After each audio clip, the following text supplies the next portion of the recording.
নমস্কার, কেমন আছো সবাই? আশা করছি ভালো আছো। আজকে দেখতে পাচ্ছ এটা একটা অন্যরকম মাছ। আমরা তো প্রায় রুই, কাতলা এসব মাছই খাই। তো আজকে নিয়ে এসেছে আমাদের পমফ্রেট মাছ। পমফ্রেট মাছটা একটু গন্ধ লাগে, তাই রান্না করতে, কাটতে, বাছতে একটু সমস্যা হয় গন্ধের জন্য। খাওয়ার পরে ভালোই লাগে, সেটা না, কিন্তু তবুও যা হোক মাঝে মাঝে তো খেতে ইচ্ছে করে। তো আজকে সেই জন্য রান্না করছি, পেঁয়াজ রসুন দিয়েই রান্না করছি, সাথে একটু দেবো সর্ষে বাটা। তো সাথে দেখো, আমার রেসিপিটা দেখতে থাকো, আশা করি তোমাদের ভালো লাগবে।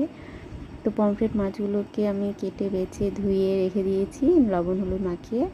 আর ঝোলে একটু আলু দেবো, মানে এখানে আলু ভেজে নিয়েছি, এটা অর্ধেক খাওয়ার জন্য রাখবো এমনি ভাজা, আর অর্ধেক ঝোলে দেবো। আর মশলার মধ্যে দিয়েছি পেঁয়াজ, আদা, রসুন আর কাঁচা লঙ্কা, জিরে বাটা। আর পরে একটু সর্ষে বাটা দেবো, সেটা পরে। তো এদিকে বেটে দিচ্ছে, দেখতেই পাচ্ছ, তোমাদের দাদা বেটে দিচ্ছে। হ্যাঁ, এখন কাজের খুব তাড়া আছে, মানে তাড়াতাড়ি রান্না করতে হবে সেই জন্য। আর এদিকে মাছটা ভেজে নিচ্ছি, মানে বাদবাকি কাজ আমিই করব, সে শুধু আমাকে একটু মশলাগুলো বেটে দিচ্ছে। আর এদিকে ভাজা হয়ে গেছে মাছগুলো।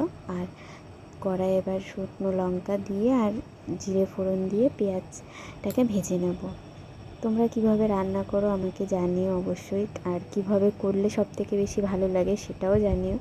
কারণ এটা তো আমরা সপ্তাহে একদিনও খাই না, মানে মাসে হয়তো একবার এরকম খাওয়া হয়।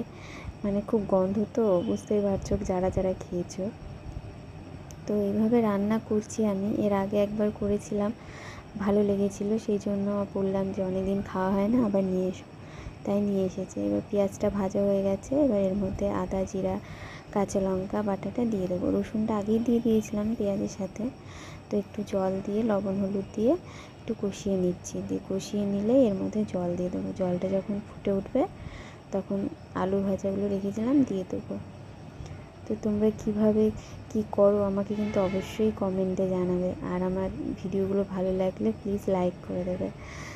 তো ঝোলটা ফুটতে সময় লাগবে। আর ওদিকে আমার ছেলেও ঘুম থেকে উঠে যায়, ওকে খাওয়ানোর জন্য তাড়াহুড়ো লেগে যায় যে খাওয়াবো না মাছ রান্না করবো নাকি।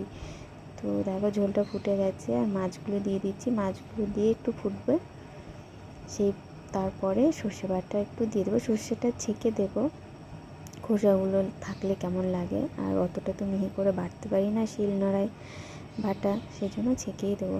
আর একটু পরে আমি ঝোলটা ঢেকে দিয়ে চলে গিয়েছিলাম ছেলেকে খাওয়াতে। ছেলেকে খাইয়ে দিয়ে এসে বাকি রান্নাটাই করছি। এই যে সর্ষে বাটা দিয়ে দিয়েছি, আর এটা দিয়ে বেশিক্ষণ ফোটাবো না, জাস্ট একটু ফুটলেই লবণটা একটু চেক করে নেবো। ঝাল তো মোটামুটি দিই, কারণ ছেলেও খায়, তো এইভাবেই করি আমি সাধারণভাবে।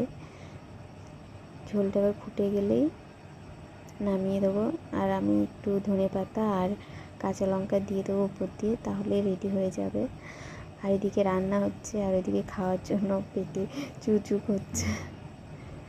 তো যাই হোক, এটা হয়ে গেছে, খুব সুন্দর গন্ধ বেরোচ্ছে রান্নার পরে। রান্নার আগে একটা অন্যরকম গন্ধ বেরোয়।